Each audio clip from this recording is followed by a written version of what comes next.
This video will absolutely change the way you practice. And most videos will start by saying, hey, you have a problem, and let me tell you that there is a solution. I'm going to sell you a course. I'm genuinely going to share with you what has really paid me off in the last 12 months, even with my practice. I run a 7-figure business with close to 20 full-time team members. We're top 1% of clinics here in the UK.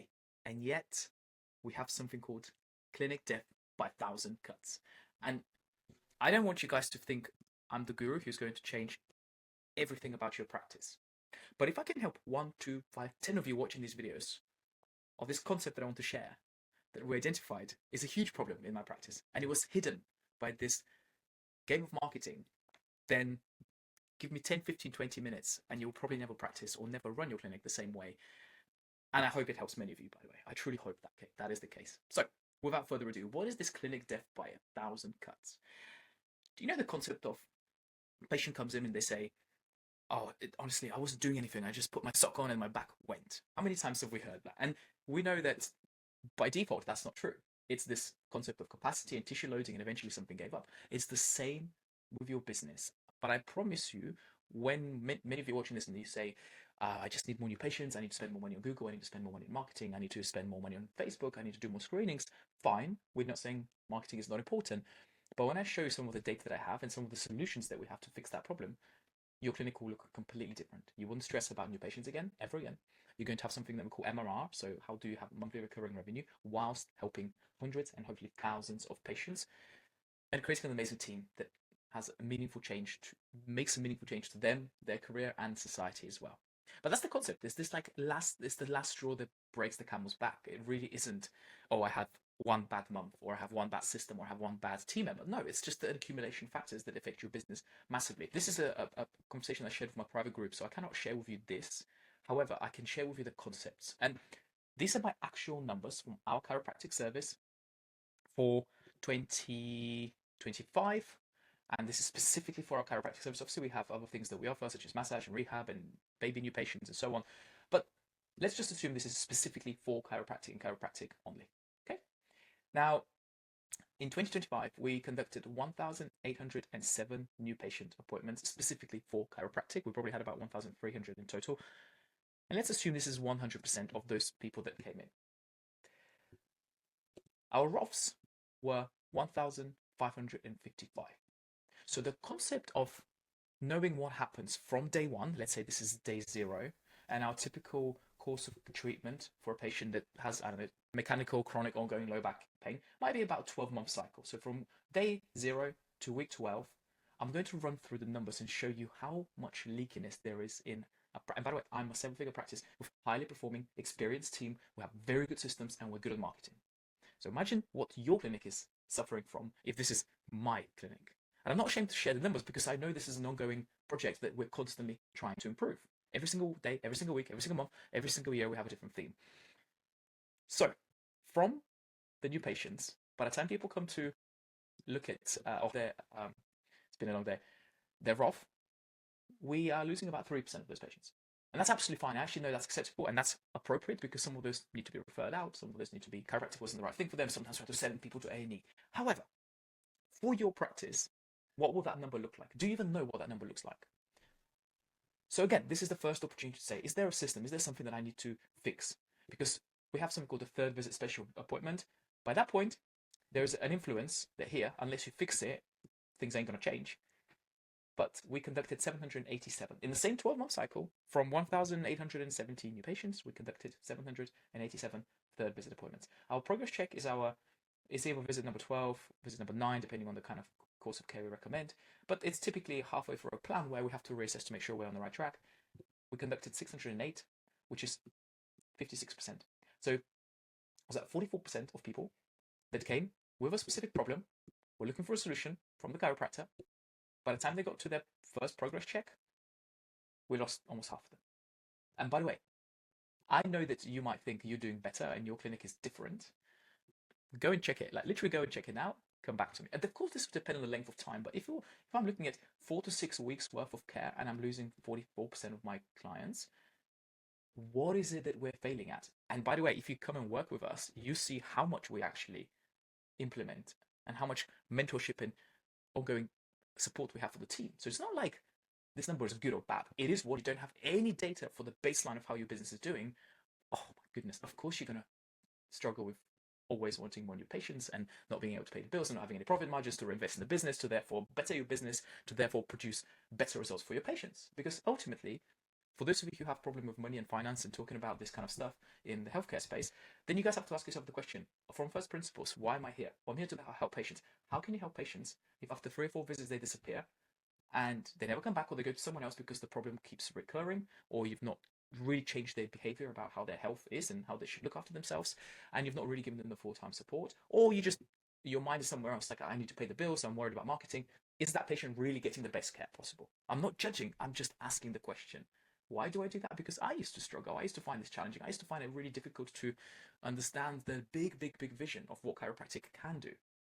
And when you have one of the best, like one of the most incredible things that we can offer to patients, and we're shy about it, or we don't have systems in place, or we can't be bothered to measure the data and the baseline and the understanding your KPIs, then I'm sorry, but yeah, we don't deserve to be in the best profession in the world, or at least lead people, because we make it about ourselves instead of actually saying, hey, I'm going to think from first principles. What is the problem that I have? And if you don't have the data, you don't know what your problem is. So again, the rant over, but this is very important because honestly, I'm sick and tired of assessing clinics and people asking me to do clinic audits, and I go in there and like, hey, how was last year? What did you guys do? How many new patients did you see? What kind of results did you get within 6 visits, within 12 visits? How do you keep people well? What's the process that you encourage people to be educated about ongoing preventative type of care? How do you make sure that you hold their hand less and there's none of those systems in place. And it actually comes from typically some of the best clinicians. And I keep saying this on this channel, but some of the best clinicians typically suck at the business side. And some of the best business people are actually not even clinicians. They never have been. They're just a company that bought a clinic and all they think about is the finance. And I believe, and I would argue there's a sweet spot. And it's not very easy to find consulting or coaching or mentorship where you have someone who has done it and someone who's also at the same time still in the trenches. But when you do find them, and you can come and see it in our Practice Speak Mastermind, people are a different caliber. They understand that I don't just say stuff for the sake of saying it because I read it in a book. It's the stuff that we actually practice. These are my actual numbers from my clinic that I operate. So anyways, by the time we get to last appointment of the initial care plan recommendation, let's say it's a 12-week period, more than 50% of people have disappeared, silently disappeared into the dark space, never to be seen again. And by the way, some of those patients would be seen again. This is one of the I'm a big believer that we always should keep our doors open, and we should never push your sales or tricking people into stuff. People should always have the choice to stop, come back whenever they want to. But do they understand what the benefits of long-term care is? Do they understand that an anti-inflammatory and a painkiller can do a very similar thing than manual therapy can in the first few sessions? So why are we even looking at this 4 to 6 visit thing anyway? People will get better. Most of the times, you won't even push them down the stairs. So we are truly, and we stand for this, we want to change people's lives.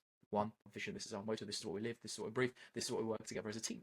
But for me to assess all the data and look at the fact that only 43% of people that had a new patient consult made it to the re-exam, it's pretty crazy. And like I said, experienced team, strong marketing, systems in place. So I wonder what that would be for your practice. And I think one of the most important things is to run those numbers and to see that, because the data is just data. It's what do these numbers represent, and what are the numbers trying to tell you is the more important story. Okay, so let's just go through some things that can help you fix those challenges. So let's assume you've started to identify number of ROFs conducted. Some of you may not even have 2 appointments split, which is okay. We can measure things in a different way, but make sure that in any type of software that you use, have a tagging system to say, hey, number of new patients, like that way you know when the drop-off points are, and drop-off points are, it's then coming up with solutions to start fixing those things, or working on them at least, or trying to improve them. But when we looked at with the team and we looked at that first step is day 1 to new patient. The leak here, what is the leak? Well, the leak is people don't turn for the ROF. Well, why does that happen? Well, it might be lack of system. It might be lack of importance. The patient just didn't really understand that they have to actually come back, and it's not just a wishy-washy thing where we're just going to give them the results, because we need to sit down, we need to identify what the problem is. A lot of times we communicate that within the team. A lot of the times we have challenges in not knowing exactly how to manage that case, because it's really complicated and it might require massage, it might require rehab, it might be requiring, I don't know, custom orthotics, whatever the solution is, or the management plan. It has to be discussed within the team. Are you giving too much away and being too casual? Patients don't come back if you say, yeah, I think it's a little bit of this and a little bit of that. You should be all right. And this guy sitting in front of you cannot go to work, can't pick up the kids. And we really didn't invest the time to truly understand the motivation behind their actual reason for booking their appointment that day. And often I ask myself the question, especially when I used to be in practice, why would someone look for, I don't know, back pain treatment near me and look for companies and find the one that they like, go to their website, book an appointment, call the clinic to say, hey, where are you guys? I just received whatever it is, effort, time, energy invested for them to show up. For them to not show up for the ROF after the new patient consultation, after sitting with you for half an hour, 45 minutes, an hour, it makes no sense.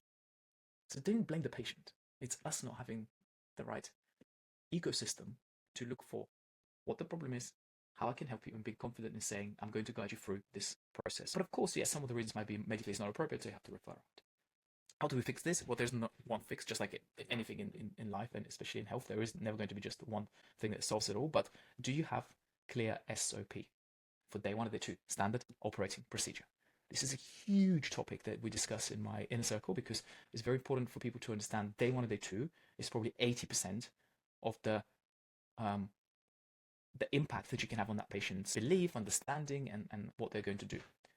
Book day two in advance if you have to. Book them both in the same time when the patient's booking is done, if you choose to. We don't do that for different reasons. Go and watch our videos for you to understand why we don't do that. What's your script and framework? What's the next visit's expectations? Have you communicated that with the patient? Next time, Mrs. Smith, you're going to come back for the results. We're going to spend half an hour to 45 minutes just on looking at your scans, looking at your digital x-rays, looking at your posture, putting all the tests together, everything you told me, and I'm going to put a plan in place. It's going to make sense. I'm going to answer all the questions I possibly can. If anything doesn't make sense, we'll still have Q&A time. And only when you're happy and I'm happy and we know we can help, great, we can make a start.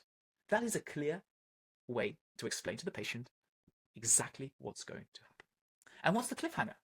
What are your objective findings? Am I going to, I interviewed a clinic yesterday and they said, yeah, in 1 hour, we basically ask the patient what the problem is. We go for the history, we go for the medical examination, the orthopedic testing, we do the special scans.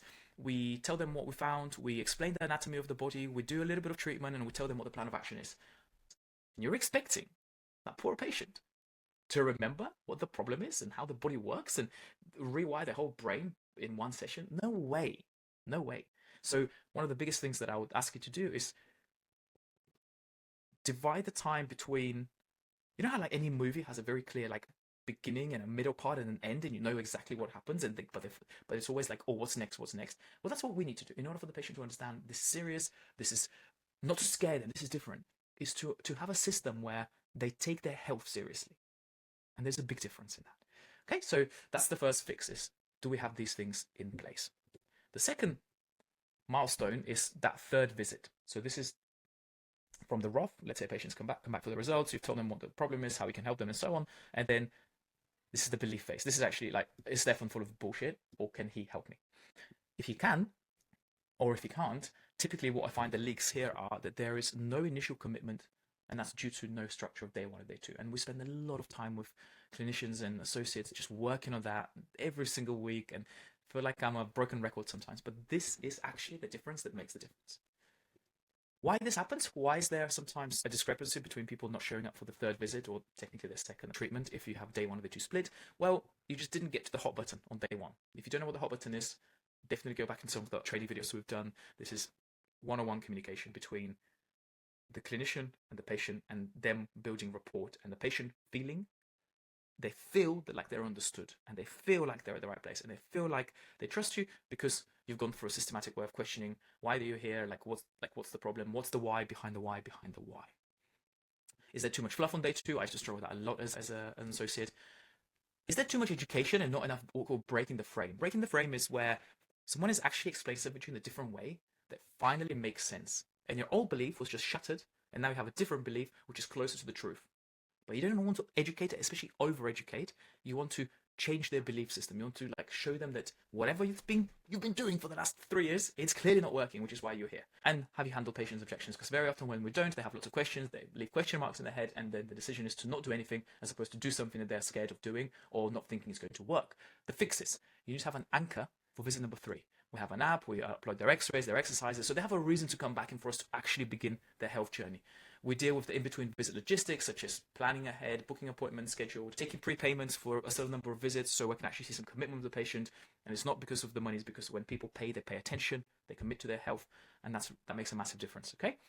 So these are some practical tips. From visit 3 to progress check is actually a big drop-off point, remember? So we went from 72%, like from 1,000 and something patients, first progress check, 608. So we're losing a lot of clients here. And what happens? Well, this is when patients say, I feel better.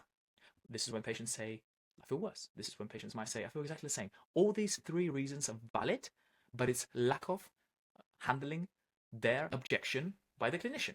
What I mean by that is if I feel better, or if I feel worse, or if I feel the same, patients might be on the right, they might not be, but 9 times out of 10, they're on the right track. You just did not communicate that with them. So that's a lack of communication between the clinician and the patient. For example, if I feel better and it's been 4 visits, and I should feel better within 4 to 6 visits, but I feel better by 20%, not 99. Well, that's a miscommunication. And you did not align the expectations. You just didn't. This is a clinician's fault. This is a system's fault. I feel worse. Well, actually, a lot of people can feel a little bit worse before they feel better. And we know that, especially if you practice for a long time. And if you didn't have a way to communicate that with the patient on day 1 or day 0, before they're committed to the plan, then they'll think it's not working. So it's very important for you to communicate that clearly with the patient on a consistent basis. Fix this. Well, we have something we call the Road to Wellness tool. That's our unifying clinical language tool that CAs, clinicians, chiropractors, physios, massage therapists work under. So we all sing from the same song. And that's probably one thing that completely changed the game for us. And yet you can still see how much more room for improvement we have. I don't have time in this video to show you exactly how that tool is used and how simple the tool is, but the utilization of it is more important. And we're actually running, depending on when you're watching this video, we're running a paid workshop, but it's like peanuts, it's 20, 30 pounds on that exact implementation of that tool to increase retention and increase patients' satisfaction and overall results. So super important. Are there short-term goals written down, and do you keep them accountable for those?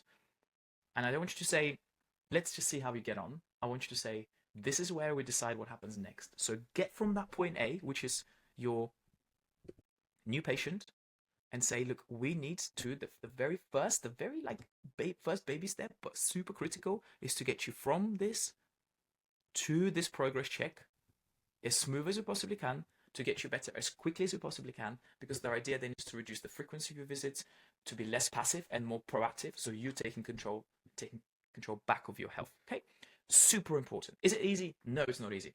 Is it worth it? 110%. And the final one, from that progress check to the re-exam, again, another big drop-off point.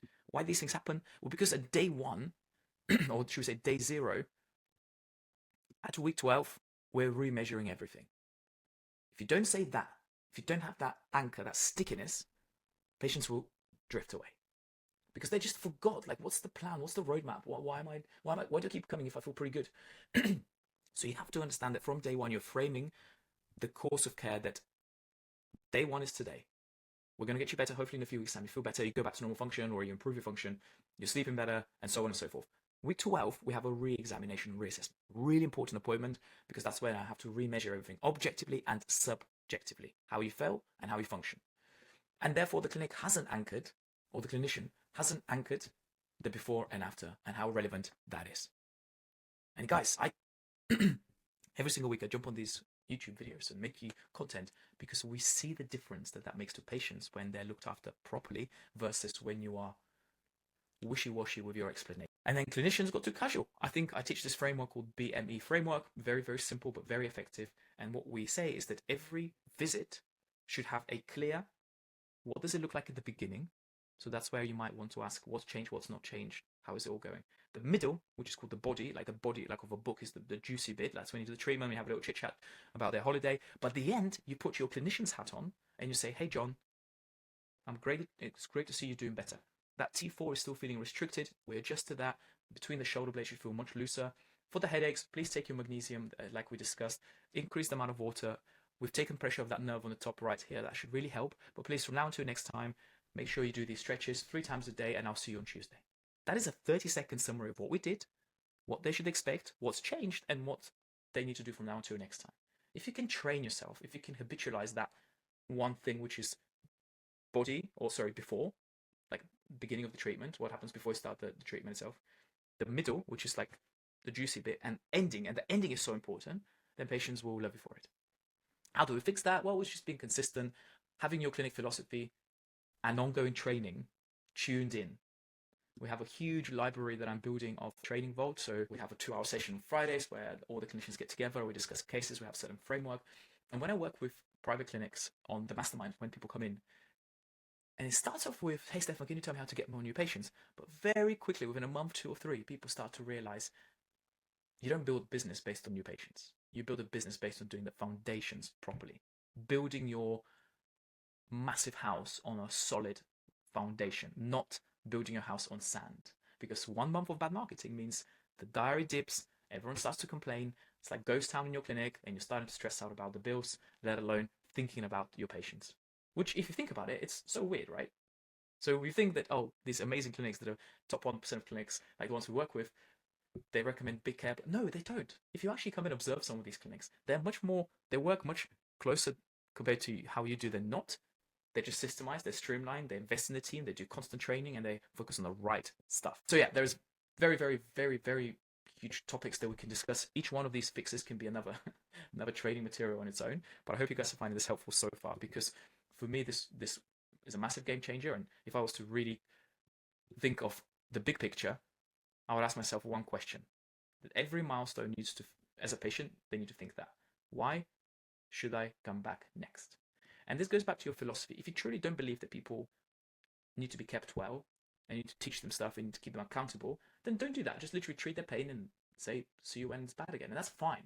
But if you want to have this bigger impact, this clinic that actually changes lives, you have to play a different game. Hope this was helpful. My call to action for you is, if you're watching these and you're sitting on the fence, week in, week out, you're reading my emails, so you're watching these videos, and you think, maybe this guy's not full of BS. Maybe there's something that he can help me with. Jump on the call with me. There will be a link below. We'll spend an hour to assess your practice, the good, the bad, the ugly, where you want to get to. How do we narrow that gap? If I'm not able to help you, that's fine. I'll let you know. If I can help you and you're accepted, come in. 12-month program will completely change your practice and how you practice for the rest of your life and your team. And it's incredible to see lots and lots of clinics absolutely have changed the way they work. My mission is to take clinics to the top 1% here in the UK and beyond, and to see how we can impact society, the community, patients,